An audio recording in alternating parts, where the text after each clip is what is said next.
Assalamualaikum warahmatullahi wabarakatuh. Selamat pagi anak-anakku semuanya. Mudah-mudahan di pagi hari ini kalian sehat semuanya, tetap semangat dalam mengikuti pelajaran.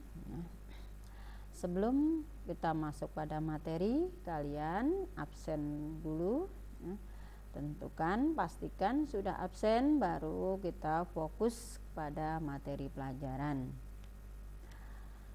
Pada hari ini kita akan membahas hikayat yang sebelumnya kemarin kita sudah belajar tentang anekdot, cerita-cerita yang lucu, cerita-cerita yang menyindir. Kita sekarang membahas hikayat. Hikayat adalah salah satu bentuk sastra prosa terutama, yaitu dalam bahasa Melayu yang berisi tentang kisah, cerita, dan dongeng. Pada umumnya hikayat bercerita tentang kehebatan maupun kepahlawanan seseorang yang lengkap dengan keanehan, kesaktiannya, serta mukjizat tokoh utama. Hikayat merupakan istilah yang berasal dari bahasa Arab, yakni kata haka, yang artinya bercerita atau menceritakan. Jadi hikayat itu cerita yang di situ ada kesaktiannya atau ada mukjizatnya atau ada cirinya, ada keanehannya yang tidak masuk akal atau pralogis. Tujuan dari hikayat itu untuk membangkit semangat, menghibur, untuk meramaikan sesuatu acara atau pesta. Karena hikayat tersebut biasanya menceritakan kejadian-kejadian yaitu yang ada di istana. Ciri-cirinya, salah satu dari bentuk prosa hikayat ini memiliki beberapa ciri, yaitu satu, anonim. Anonim artinya pengarang dari hikayat itu umumnya tidak dikenal. Jadi hikayat tersebut milik bersama, tidak ada siapa pengarangnya, tidak ada. Istana sentris artinya ceritanya menceritakan kehidupan di istana. Apakah itu rajanya, istrinya, anaknya, atau mungkin kehidupan yang ada di dalam kerajaan tersebut yang jelas berkaitan dengan kerajaan. Bersifat statis. Statis itu begitu terus, tidak ada perubahan. Bersifat statis, tidak berubah, seperti cerita-cerita cerpen.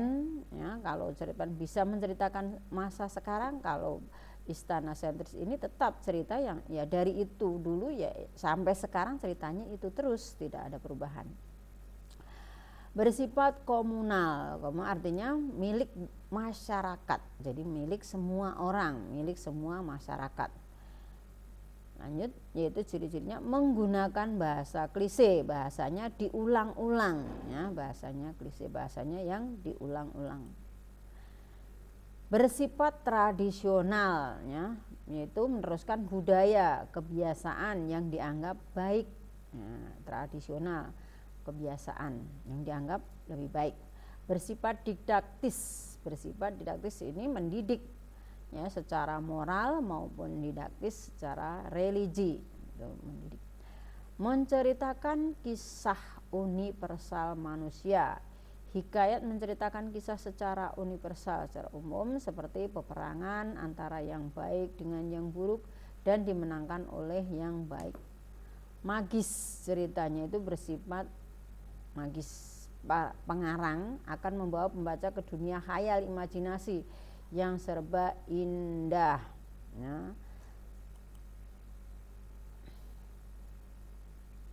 Unsur intrinsik hikayat, ada tema, amanat, tokoh dan penokohan. Tema itu apa? Tema itu persoalan yang menduduki tempat utama dalam karya sastra. Jadi tema itu adalah tema mayor, tema yang sangat menonjol, yang menjadi persoalannya.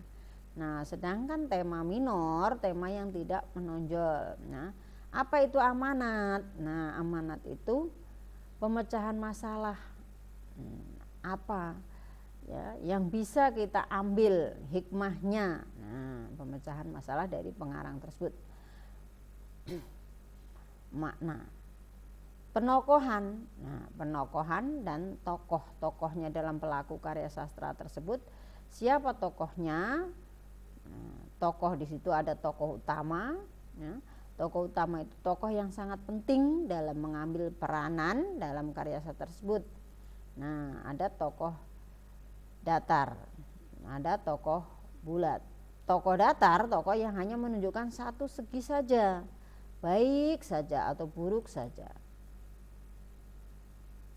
Tokoh bulat, tokoh yang menunjukkan berbagai segi, ya, dari sini baik maupun buruknya, kelebihan dan kelemahannya, jadi lengkap.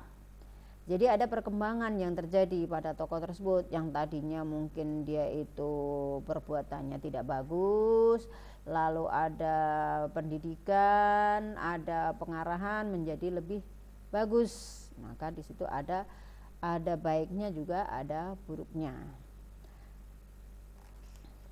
Atau di dalam tokoh itu ada protagonis dan antagonis. Tokoh protagonis berarti yang baik, tokoh antagonis berarti tokoh yang sifatnya kurang bagus, yaitu yang berlawanan, maka disebut antagonis.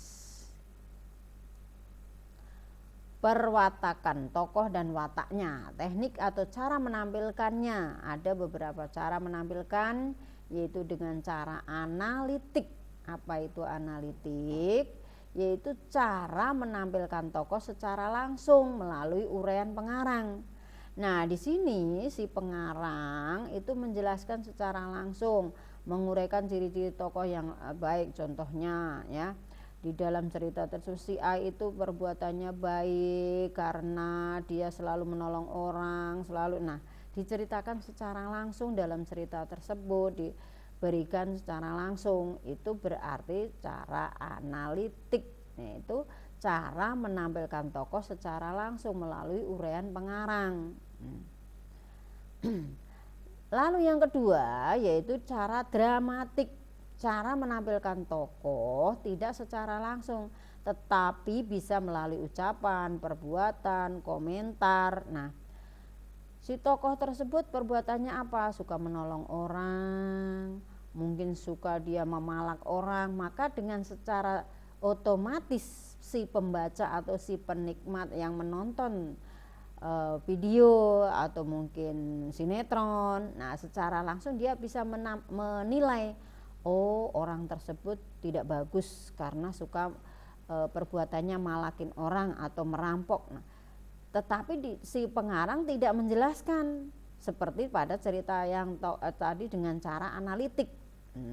Jadi secara drama saja, perbuatan ya, penampilan saja orang lain sudah bisa menilai. Itu adalah dengan cara dramatik. Dari ucapan, nah umpamanya tokoh itu yang sering mengucapkan cara-cara bahasanya halus, sopan, baik secara langsung, orang lain yang melihat, wow tokohnya ini orangnya sopan ya, bagus ya. Nah, itu bisa menilai. Perbuatan tadi contohnya memalak, menolong, itu bisa berbuat. Komentar pelaku lain. Nah, di dalam cerita itu ada tokoh satu dengan yang lainnya, lalu tokoh lain itu berkomentar, menilai, oh si A itu orangnya suka baik begini. Nah, jadi ada komentar dari tokoh lain di dalam cerita tersebut.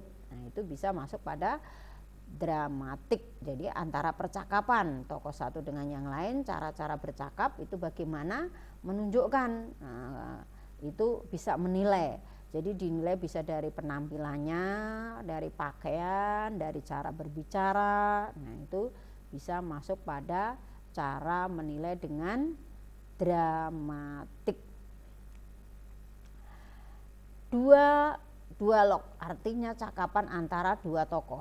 Monolog berarti satu. Ya. Jadi satu orang saja. Ya. Monolog berarti hanya satu tokoh.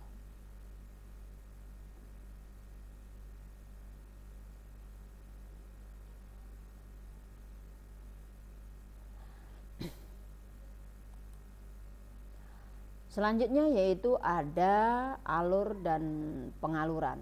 Alur di sini yaitu disebut alur atau plot, itu rangkaian peristiwa yang dimiliki ada hubungan sebab akibat sehingga menjadi satu kesatuan yang utuh. Nah, itu disebut alur. Yaitu alur itu tadi apa?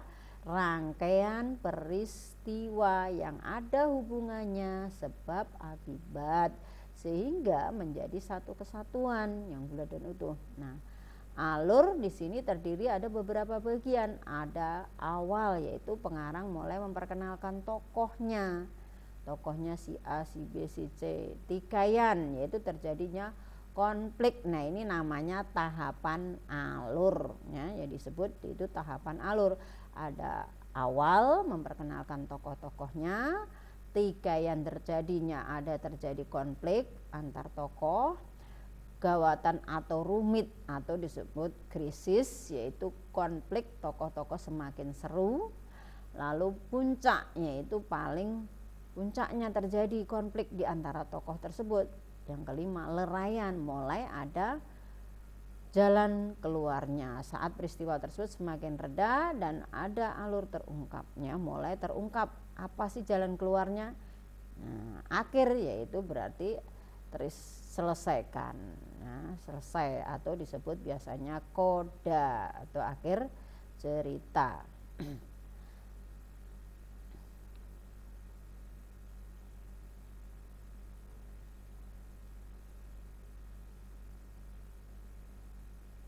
Nah, alur itu ada yang disebut ada alur longgar dan alur erat. Nah, kenapa ada alur longgar dan alur erat? Alur longgar di sini ada kemungkinan pencabangan cerita. Nah, seperti apa? Contohnya kalian bisa menonton sinetron. Nah, sinetron tukang bubur naik haji. Nah, di dalam sinetron tersebut pertama ada tokoh utamanya. Lalu dilanjut, setelah tokoh utama ada tokoh pembantu itu punya cerita lagi. Nah, itu namanya menggunakan alur longgar, berarti ada bercabang ceritanya. Itu namanya menggunakan alur longgar. Nah, itu ya, jadi alurnya bercabang. Nah, satu lagi yaitu alur tunggal, alurnya hanya satu. Selesai ya sudah, tidak ada cabangnya lagi. Itu namanya alur tunggal. Kalau tadi alur longgar. Nah, dari segi urutan waktu, ada alur di sini disebutkan ada alur yang lurus dan tidak lurus. Lurus berarti melukiskan peristiwa berurut dari awal sampai akhir. Nah, alur yang tidak lurus, alur yang melukiskan tidak urut dari awal sampai akhir itu tidak urut. Alur tidak lurus menggunakan gerak balik. Kembali lagi ke masa lalu, balik lagi. Nah, di sini ada menggunakan tidak hanya menggunakan satu alur ya, atau disebut menggunakan campuran, maju, mundur, maju lagi. Nah, itu berarti campuran. Itu alur. Latar dan pelataran. Latar itu setting ya, atau disebut setting. Ada apa saja? Ada tempat, waktu, ada juga suasana. Latar tempat dibedakan menjadi ada latar material dan sosial. Latar material itu lukisan, latar belakang alam atau lingkungan di mana tokoh itu berada. Nah, latar sosial itu lukisan tata krama, tingkah laku, adat, pandangan. Nah, pandangan hidup di masyarakat tersebut berarti sosial. Sedangkan pelataran itu teknik, cara menampilkan ya. Pusat pengisahan. Nah, cara mengisahkannya. Cara mengisahkannya bagaimana? Nah, di sini pusat pengisahannya yaitu dari mana suatu cerita itu dikisahkan oleh pencerita. Di sini bisa pribadi, pengarangannya langsung, yaitu ada paling tidak ada dua pusat pengisahan, yaitu sebagai orang pertama dan sebagai orang ketiga. Jadi kalau pengisahannya sebagai orang pertama, maka di dalam tokoh itu itu biasanya menggunakan kata aku atau kata saya. Itu kalau cara mengisahkannya menggunakan sebagai pencerita orang pertama. Berarti cerita tersebut menceritakan dirinya sendiri. Sedangkan yang orang ketiga, penceritaan ketiga berarti menceritakan ya orang lain, biasanya menggunakan nama orang, kata ia, beliau, berarti bukan si pencerita itu ya, jadi orang lain. Nah, tetapi ia sebagai pengamat. Nah, sebagai pengamat di situ. Jadi umpamanya menceritakan si A. Si A tadi pergi ke sana, atau mungkin dengan nama Tono. Nah, Tono itu sekolahnya di SMA favorit loh. Tono itu begini, berarti menceritakan orang lain. Nah, si pencerita tadi mengamati, menceritakan si Tono, kehidupan Tono itu bagaimana aja. Nah, bagaimana saja itu dari awal sampai akhir dia mengamati si Tono lalu menceritakan. Nah, itu namanya menggunakan sudut pandang orang ketiga, menggunakan nama orang atau ia atau dia. Nah, beda dengan orang pertama atau menggunakan kata saya atau aku. Berarti kalau orang pertama menceritakan dirinya sendiri. Sekarang ketiga pengamat atau serba tahu. Bedanya pengamat dengan serba tahu, kalau pengamat itu hanya sebatas dia lihat, dia amati, dia ceritakan. Kalau serba tahu, si pengarang serba tahu, dia tahu persis kehidupan si tokoh itu yang dia ceritakan. Umpamanya dia menceritakan temannya, dia tahu persis dia dari SD, SMP, SMA. Nah, dia menceritakan itu, maka si tokoh si pengarang tersebut disebut serba tahu karena dia tahu persis kapan dia melakukan sesuatu itu. Maka disebut ada orang ketiga sebagai pengamat dan ada orang ketiga serba tahu. Itu bedanya. Ada juga yang orang pertama. Nah, di situ masuk pada pencerita orang lain. Nah, itu ada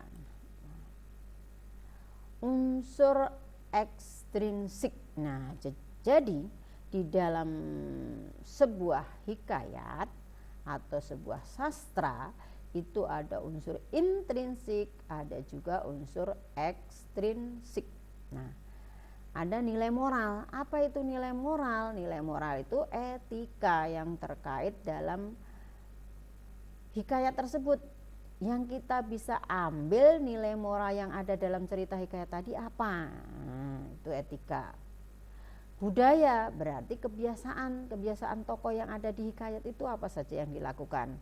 Mungkin cara berpakaian, cara makan, kebiasaan, adat apa yang biasa lakukan di istana tersebut. Nilai sosial, nilai kemasyarakatan, nilai tolong menolong, ya itu berarti masuk pada sosial. Nilai religius berarti nilai agama. Dalam hikayat tersebut apa saja yang masuk nilai agama? Mungkin cara beribadah. Di dalam nilai agama itu pasti cirinya ada dosa, pahala, neraka, kitab suci, entah kitab sucinya Al-Quran, Injil, apa saja, yang penting berhubungan dengan itu berarti masuk pada nilai religius. Nilai pendidikan, nilai yang mengandung unsur pendidikan dalam hikayat. Bagaimana cara mendidiknya, cara mendidik anak-anaknya atau cara mendidik tata keramanya di dalam hikayat, dalam cerita hikayat tersebut. Jenis hikayat, ada jenis hikayat berdasarkan isinya, yaitu hikayatnya di dalam di sini hikayat dibagi menjadi cerita rakyat, yaitu epos India, Jawa, Islam, ya, cerita sejarah, biografi, dan cerita berbingkai. Cerita hikayat berasal dari asal hikayat tersebut dalam beberapa jenis. Ada Melayu, ada contohnya di dalam Melayu ada hikayat Hang Tuah. Nah, ada Hang Tuah, hikayat si miskin, hikayat Indra Bangsawan, hikayat Malim Demam. Nah, itu contoh yang ada di hikayat Melayu. Hikayat Jawa, nah pengaruh Jawa ada Panji Semirang, ya, Cekel Weneng Pati, Indrajaya. Nah, pengaruh Hindu atau Hindia. Di sini ada hikayat Sri Rama, Perang Pandawa, hikayat Sang Boma.